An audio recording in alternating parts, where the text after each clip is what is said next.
പോയി ഞാനതാ ചിക്കനിലൊക്കെ വാങ്ങിക്കുന്ന സാലഡിൻ്റെ റെസിപ്പിയാണ് ഇന്ന് നമ്മൾ ചെയ്യാൻ പോകുന്നത്.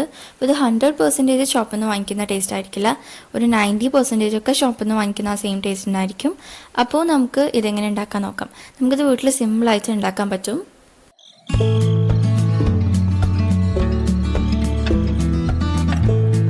തന്നെ ഇത് ഉണ്ടാക്കാനായിട്ട് ഞാൻ ഒരു പാത്രം എടുത്തിട്ടുണ്ട്. എന്നിട്ട് അതിലേക്ക് ഞാൻ ഒരു കപ്പ് നല്ല ചെറുതായിട്ട് അരിഞ്ഞിട്ടുള്ള ക്യാബേജാണ് ചേർത്ത് കൊടുക്കുന്നത്. നമ്മൾ ചേർക്കുന്ന വെജിറ്റബിൾസ് നല്ല ചെറുതായിട്ട് അരിഞ്ഞിട്ടുള്ളതാവണം. എന്നിട്ട് ഞാൻ അതിലേക്ക് 1 ടീസ്പൂൺ ക്യാരറ്റാണ് ചേർത്ത് കൊടുക്കുന്നത്. ഇതും നന്നായിട്ട് ചെറുതായിട്ട് അരിഞ്ഞിട്ടുള്ളത് തന്നെയാണ്.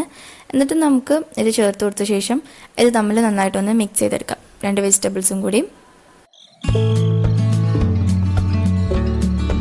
ഇതൊന്ന് മിക്സ് ചെയ്ത് കഴിഞ്ഞാൽ ഞാൻ അതിലേക്ക് 1 ടീസ്പൂൺ പഞ്ചസാരയാണ് ചേർത്ത് കൊടുക്കുന്നത്. പിന്നെ ടിന്നിൽ പഞ്ചസാര കഴിയാനായിരുന്നു, അതോട്ട് ഞാൻ 3 പ്രാവശ്യം ചേർക്കുന്ന പോലെ നേർക്കും 1 ടീസ്പൂൺ തന്നെ ചേർക്കുന്നുള്ളൂ, കഴിയാനായതുകൊണ്ടാണ് നിങ്ങൾക്ക് തോന്നുന്നത്. പിന്നെ അതിലേക്ക് ഞാൻ 1 ടീസ്പൂൺ വിനേഗറാണ് ചേർത്ത് കൊടുക്കുന്നത്. നിങ്ങൾക്ക് വേണമെങ്കിൽ നാരങ്ങനീരും ചേർക്കാം, നല്ല പുളി വേണമെന്നുണ്ടെങ്കിൽ. പക്ഷെ എനിക്ക് തോന്നുന്നു ഈ സാലഡിൽ ഒരു മീഡിയം പുളി ഉള്ളതാണ് ടേസ്റ്റ്. ശേഷം നമുക്കത് തമ്മിൽ നന്നായിട്ടൊന്ന് മിക്സ് ചെയ്തെടുക്കാം.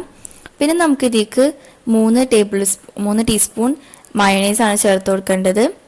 മയോണൈസ് അത്യാവശ്യം കുറച്ചുണ്ടാകുമ്പോഴാണ് ടേസ്റ്റ്. ശേഷം നമുക്കിത് തമ്മിൽ നന്നായിട്ടൊന്ന് മിക്സ് ചെയ്തെടുക്കാം. സാലഡിൽ നമ്മൾ ഉപ്പ് ചേർക്കേണ്ട ആവശ്യമില്ല, കാരണം നമ്മൾ മയോണൈസിൽ തന്നെ ഉപ്പ് ചേർത്തിട്ടുണ്ടാവുമല്ലോ. മിക്സ് ചെയ്ത് കഴിഞ്ഞാൽ നമുക്കൊരു 3 to 4 hours ഫ്രിഡ്ജിൽ വെച്ച് നന്നായിട്ട് തണുപ്പിച്ചെടുക്കണം. തണുത്ത് കഴിയുമ്പോൾ ഈ സാലഡിന് ഒരു കറക്റ്റ് ടേസ്റ്റ് ഉണ്ടാവുള്ളൂ. ഇപ്പോഴെ തന്നെ നമ്മൾ കഴിക്കുകയാണെങ്കിൽ നമുക്ക് അത് കോൾസ്ലോ സാലഡാന്ന് തന്നെ തോന്നൂല, ടേസ്റ്റ് ഉണ്ടാവില്ല. നല്ല തണുത്ത ശേഷം മാത്രം കഴിക്കുക. ഇപ്പോൾ നന്നായിട്ടൊന്ന് തണുത്തിട്ടുണ്ടായിരുന്നു. അപ്പോൾ തണുത്ത് കഴിക്കുമ്പോൾ ഇത് നല്ല ടേസ്റ്റ് ഉണ്ട്. അപ്പോൾ എല്ലാവരും ഇതൊന്ന് ട്രൈ ചെയ്ത് നോക്കുക. അടുത്ത വീഡിയോയിൽ കാണുന്നവരേക്കും ബൈ.